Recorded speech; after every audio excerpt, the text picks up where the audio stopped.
2,500원이 결제되었습니다. 잔액이 36,350원입니다. 많이 남았습니다. 부자입니다. 황금 들판이야. 봐봐 이거.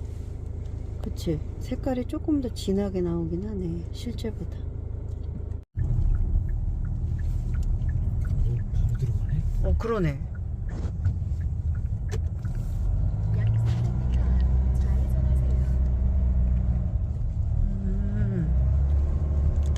바로 들어가네, 길에서. 안녕하세요. 저기 문에 덕숭산 덕숭총림 수덕사라고 하는 글자가 보이잖아요. 거기에 총림이라고 하는 말이 궁금했어요. 그래서 그런 몇 가지 단어 혹은 재미있는 이야기들 가볍게 어렵지 않은 선에서 녹음 한번 해보려고요. 총림이라고 하는 말이 붙었다는 것은 이곳에 불교대학, 불교대학원 의 시설을 갖추고 있다라고 이해를 하면 될 것 같더라고요. 현재 우리나라에는 8개의 총림이 있는데 그 중에 하나가 바로 덕숭총림인 거예요. 수덕사는 백제시대 말에 지어진 걸로 짐작이 되고 있지만 그거를 뒷받침할 만한 기록이 아직 발견이 되어지진 않았다고 하고요. 그렇지만 수덕사 안에 있는 대웅전은 그 대들보에 먹으로 쓴 지대원년이라고 하는 글씨가 발견이 되어져서 그 글씨로 연구를 해본 결과 고려 충렬왕 34년 1308년이라고 해요.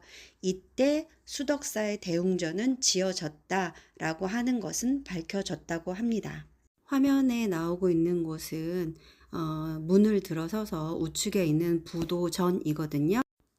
총림의 가장 대표 되시는 분을 방장이라고 하더라고요.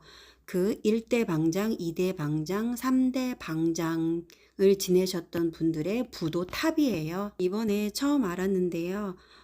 사찰에서 그 사찰을 대표하시는 분이 주지스님인 줄 알았어요. 그런데 이렇게 큰 규모의 총림에서는 총림을 대표하는 분은 방장님이시래요. 그 방장님들이 돌아가신 후 그분들의 몸에서 나온 사리를 모셔놓은 탑이라고 합니다.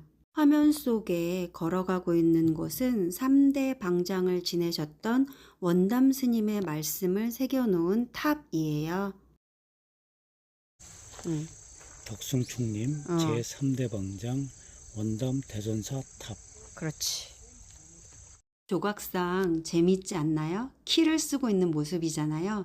저 어렸을 때 이불에 오줌 싸서 엄마한테 아침에 띠지게 얻어맞고 엄마가 갑자기 저 키를 머리에다가 씌우고 바가지를 손에 쥐어주면서 소금을 다 와! 그랬던 적이 있었거든요. 우리 동네에 막걸리 파는 할머니 집에 가서 얻어오라 그래서 갔는데 그 할머니가 부지깽이로 저를 또 때렸어요. 화면에 보이는 문은 일주문입니다. 일주에서 주자가 기둥 주자거든요. 기둥이 일직선상에 나란히 있다. 즉 일심. 부처님을 뵈러 온 사람들은 일심으로 이곳을 통과하여야 한다. 일주문을 지나면 두 번째 문인 금강문이 나타나요. 금강문의 왼쪽과 오른쪽에는 사찰의 수문장이기도 하고 불교의 수호신 부처님의 경호원인 밀적금강 나라연금강이 계세요. 입을 벌리고 있는 분이 나라연금강인데요. 항상 아 소리를 내고 있다고 해요. 그리고 코끼리에 100만 배의 힘이 있다고 합니다. 밀적금강은 항상 입을 다물고 흠 소리를 낸다고 합니다. 부처님 세계로 가는 마지막 문인 사천왕문을 지나야 되는데요. 저분들이 돌아가면서 사진 찍느라고 비켜주질 않는 거예요. 그래서 저희 남편이 짜증이 나서 그 문은 통과하지 않고 옆으로 살짝 비켜서 걸어가고 있습니다. 내려오면서 봤어요. 올라가면서 보니까 이런 코끼리 석탑이 있더라고요. 참 신기했어요. 코끼리가 떠받치고 있다는 것이. 그리고 석등의 맞은편에 우리에게 익숙한 금복주, 그 소주 상표죠. 그 상표의 모델인 포대화상이 있었어요. 이 포대화상은 중국의 당나라 말기에 실제로 존재했었다라고 해요. 머리는 대머리이고 배는 볼록하고 지팡이에 포대를 매달고 다녔다라고 해요. 포대화상은 미래의 부처님이다 라고 해서 미륵이라고도 합니다. 그리고 1930년 당시에 주지 스님이셨던 만공선사가 세웠다는 7층 석탑도 봤어요. 이렇게 부처님 세계로 들어가는 세 개의 문을 통과했고요. 이제 황하정루라고 하는 곳을 지나가게 돼요. 이 황하정루를 지나면 드디어 대웅전이 나타나요. 제가 보고 싶었던 곳이죠. 갑자기 생각이 났는데요. 혹시 불교에서 유래한 일상용어 알고 계신 거 있으세요? 저는 찰나, 아비규환, 나락, 주인공 이런 것들 들어본 적 있는데요. 찰나라는 것은 불교에서 말하는 시간의 최소 단위라고 합니다. 1찰나는 약 0.00013초라고 하네요. 요즘 젊은 사람들이 많이 쓰는 나락이라는 말도 불교 용어인데요. 지옥이래요. 말하는 사이에 수덕사의 중심 공간인 대웅전까지 도착했습니다. 사찰 여행을 할 때마다 느끼는 건데 아름다운 자연 때문에 마음이 편안해지기도 하고 또 서로 예의를 지키면서 간섭하지 않는 그런 자연스러운 모습도 너무 좋더라고요. 화면에 보이는 건물이 수덕사의 대웅전인데요. 단정을 칠하지 않은 나무 그대로의 모습이 참 아름답고 멋있고 멋스럽습니다. 남편과 저는 각자 자유롭게 시간을 즐기다가 내려갔습니다. 4대 천왕. 왼쪽이 동쪽을 지키는 지국천왕. 동쪽을 지키는 지국천왕. 그다음에 이쪽이 남쪽을 지키는 증장천왕. 서쪽을 지키는 광목천왕, 북방을 지키는 다문천왕. 재미있는 이야기라서 그냥 녹음하는 건데요. 사천왕은 원래 수미산에 살고 있는 신이었었대요. 그러다가 부처님의 설법을 듣고 불교에 귀의해서 동서남북 방향에서 부처님과 불법을 수호하게 되었다라고 합니다. 동쪽을 지키는 지국천왕은 비파로 음악을 연주해서 백성들을 편안하게 하고요. 서쪽을 지키는 광목천왕은 인간의 선악을 살피는데 잘한 사람한테는 여의주를 주고 잘못한 사람한테는 용을 보내서 비를 뿌리는 벌을 준대요. 남쪽을 지키는 중장천왕은 불자에게 지혜와 이익을 늘려주는 그러한 역할을 하는데 금강저를 들고서 불자의 번뇌를 끊어서 지혜가 생기게 한다고 그럽니다. 그리고 북쪽을 지키는 다문천왕이 이 4명의 사천왕 중에서는 우두머리라고 합니다. 불법을 불자들에게 전파하는 역할을 한대요. 내려가는 길에 꼭 와보고 싶었던 수덕여관에 들렸는데요. 수덕여관은 오래전에는 비구니들, 여승이죠. 비구니들의 숙소로 사용되어지기도 했었고요. 우리나라 최초의 여류화가였던 나혜석이 머물렀던 곳이기도 하고요. 그 후에 고암 이응로 화백이 머물면서 또 작품 활동을 이어나갔었던 그런 공간이기도 합니다. 이응로 화백이 여기 머물면서 저 바위에 추상 문자를 새기기도 했답니다. 이응로 화백은 프랑스로 떠나게 되는데요. 그 부인께서 이곳에 머물면서 여관을 하시면서 식당도 함께 하셨다고 해요. 그래서 수덕여관이라고 불리우는데요. 남편은 끝내 돌아오지 않았다고 하네요. 영고성쇠, 즉 영화롭고 마르고 성하고 쇠함. 이것은 모든 물질은 변하지 않는 게 없다라고 하는 불교의 사상을 담고 있는 말이라고 해요. 그런 글자, 추상문자가 새겨져 있다고 합니다. 아니, 있습니다. 수덕여관은 나혜석, 이응로, 그리고 일엽스님이라고 그분들의 이야기를 공부할 수 있어서 좋았습니다.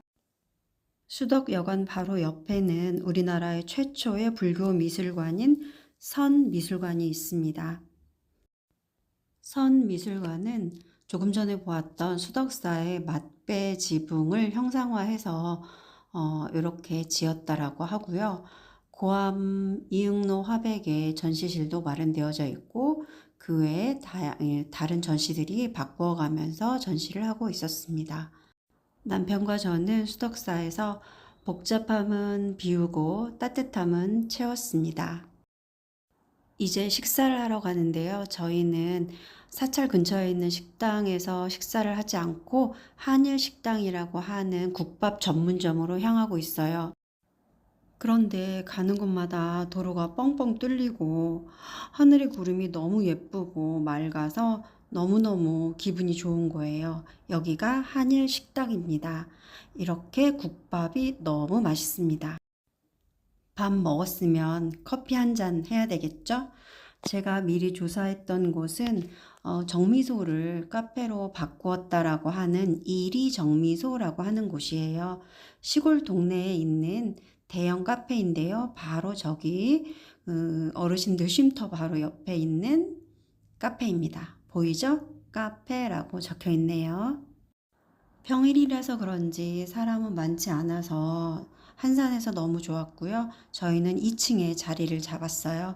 2층에서 내려다보면 이렇게 정미소 그런 기계들도 보이고요.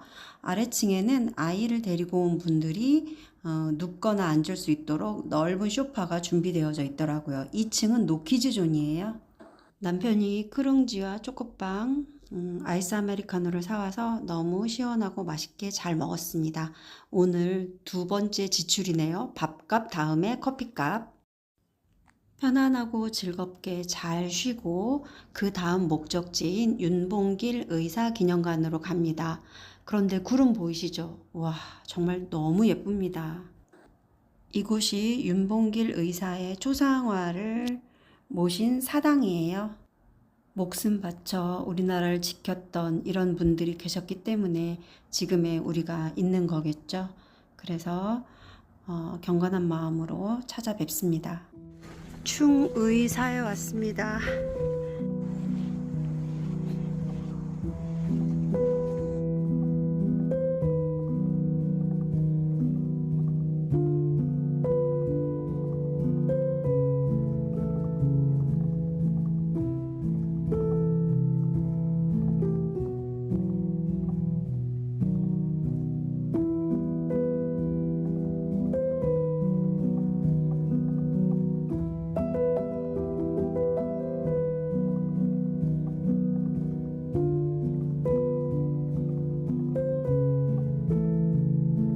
사당 받고요. 이제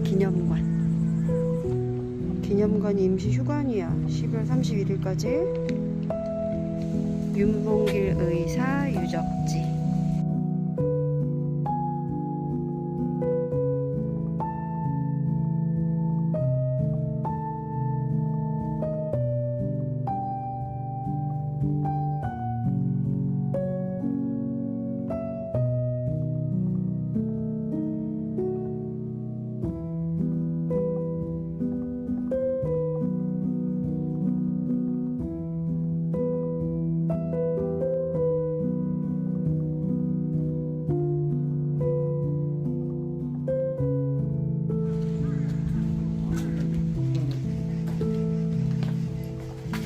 아이고, 이 부뚜막에서 불 잘못돼가지고 우리 엄마한테 얼마나 두드려 맞았던지. 여기서 야학을 했어. 되게 작다.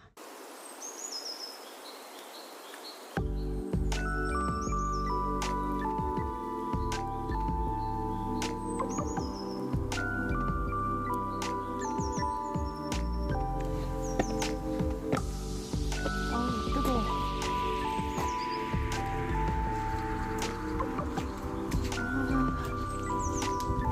너무 좋다. 이야, 건물 자체가 품격이 있네. 거기가 안채?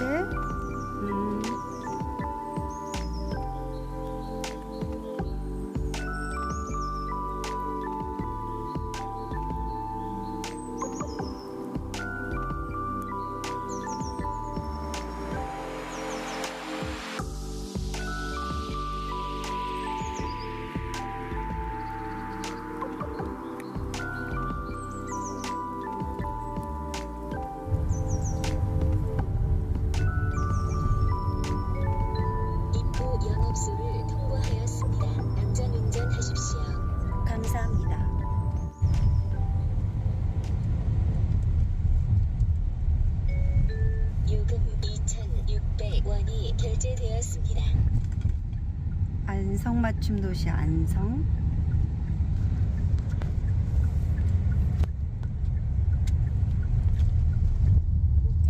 야간에 멧돼지 출입한대.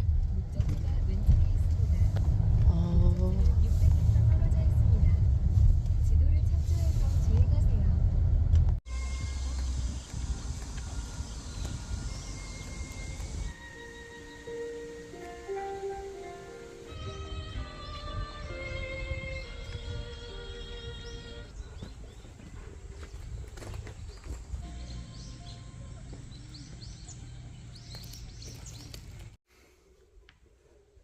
앞에 가서 기도 한번 하고 오게.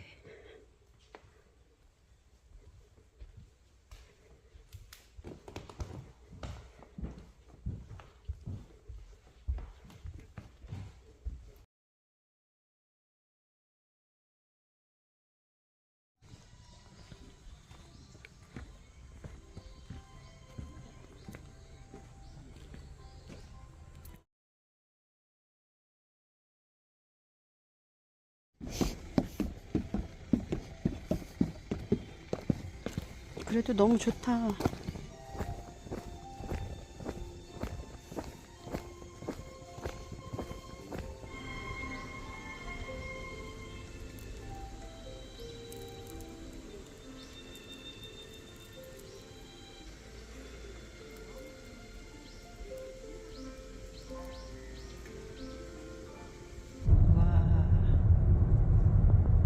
약 400m 앞 시속 60km 단속 구간입니다.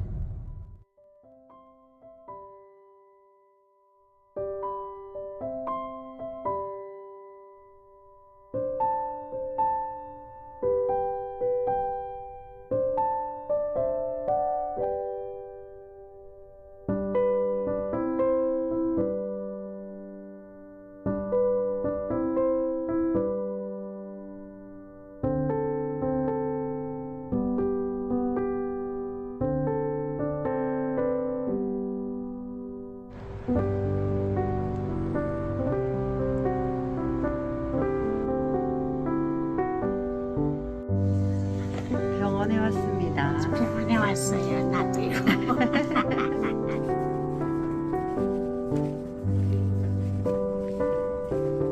그렇지, 잘하셨어요. 야, 계단이 움직이는 세상이야. 그죠? 여기 어디예요? 병원이요. 왜 왔어요? 아파서 왔어요.